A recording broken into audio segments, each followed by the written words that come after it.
જય શ્રી કૃષ્ણ. બધાના મનમાં એવો વિચાર છે કે અમાસ છે એ સોમવતી અમાસ છે કે રવિવારે છે. ભારતમાં જેટલા છે એ બધાને સોમવતી અમાસ લાગુ પડશે.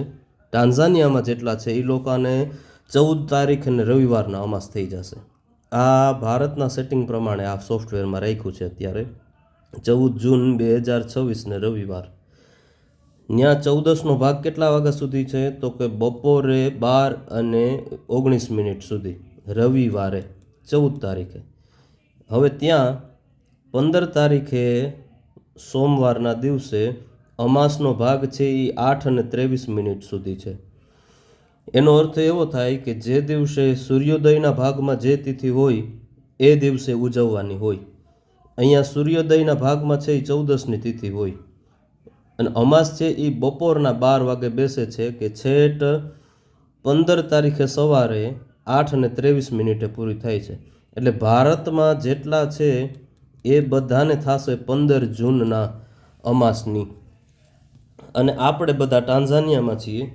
આ આપણું ટાન્ઝાનિયા ડોડોમાના સેટિંગ પ્રમાણે આપણે જોઈએ. અહીંયા લખ્યું છે ડોડોમા ટાન્ઝાનિયા. 14 જૂન સન્ડે. આપણે અહીંયા ચતુર્દશી છે એ સવારે 9:49 પૂરી થઈ જશે ટાન્ઝાનિયામાં.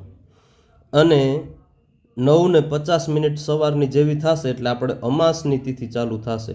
હવે અમાસ પૂરી થશે કે દિવસે? તો કે સોમવારે, એટલે કે જૂન 15ના સવારે 5:53 પૂરી થઈ જાય છે ટાન્ઝાનિયામાં. હવે આપણો ટાન્ઝાનિયાનો સનરાઈઝ છે એ 6:44 છે. એટલે 14ની તિથિમાં સનરાઈઝ થયો છે 14નો એ 14 તારીખે. એટલે ત્યારે સનરાઈઝમાં હતી 14ની તિથિ. નિયમ તો એવો છે કે જે તિથિનો સૂર્યોદય હોય એ જ દિવસે મનાવવી જોઈએ એ તિથિ.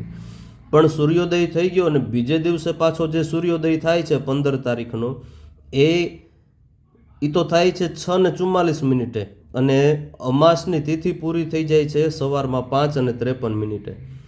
હવે એક્ઝામ્પલથી સમજો કે એક ડૉક્ટર છે અમાસ નામના, એને તમારે મળવું છે.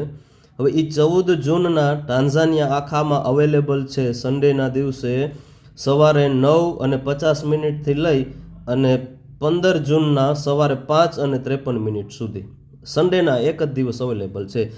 એ જેવો મંડે થાય 15 જૂનના ત્યારે 5:53 એ ડૉક્ટર, પછી 5:54 તમે જાઓ તો એ ડૉક્ટર અવેલેબલ નથી. હવે તમે 15 જૂનના ટાન્ઝાનિયામાં ગયા મંડેના એ ડૉક્ટર અમાસ નામના ડૉક્ટરને મળવા. અમાસ નામના ડૉક્ટરે કહી દીધું કે હવે હું અવેલેબલ નથી, કારણ કે ત્યાં પ્રતિપદા તિથિ, એકમની તિથિ આવી ગઈ લખેલી. અહીંયા 14 જૂનમાં પણ જોઈ લ્યો 5:53 સવારના થાય ત્યાં સુધી 15 જૂનના અમાવસ્યા છે. જેવી 5:54 થઈ જાય એટલે થઈ જશે સીધી એકમની તિથિ. એટલે જેટલા પણ ટાન્ઝાનિયામાં છીએ આપણે, એ ટાન્ઝાનિયાવાળા હવે 14 જૂન 2026 સન્ડેના જ અમાસની પૂજા થશે. તો આપણે વિચાર આવે તો પુરુષોત્તમ મહિનો પૂરો ક્યારે થાય? પુરુષોત્તમ મહિનો પૂરો તો મંગળવારે જ થશે 16 તારીખના. જેમ દિવાળી ટાઈમે ધોકો આવતો હોય છે એમ ટાન્ઝાનિયાવાળા માટે થઈને 15 તારીખ છે એ ધોકા બરોબરનો દિવસ છે. એટલે પુરુષોત્તમ મહિનાનું વ્રત તો થશે જ. એમાં દિવાળીના બીજે દિવસે ધોકો હોય તો આપણે હેપી ન્યૂ યર એમ ન કરીએ કોઈને. આપણે એમ કહીએ ભાઈ હજી આવતીકાલે, કારણ કે એ જ વર્ષનો એ દિવસ ગણાય. એવી રીતના આ પુરુષોત્તમ મહિનાનો જ 15 તારીખનો દિવસ ગણાશે. પણ તમારું વ્રત છે એ પૂર્ણ થશે 16 તારીખના દિવસે. ટાન્ઝાનિયામાં જેટલા છે એ લોકોએ અમાસ નિમિત્તે કાંઈ પણ કરવું હોય તો હું આશા રાખું છું કે તમને આમાં સમજાઈ ગયું હશે કે અમાસના નિમિત્તે જે કાંઈ પૂજા અર્ચા કરવી હોય એ 14 તારીખના જ થશે. 15 તારીખના કાંઈ પણ થશે નહીં.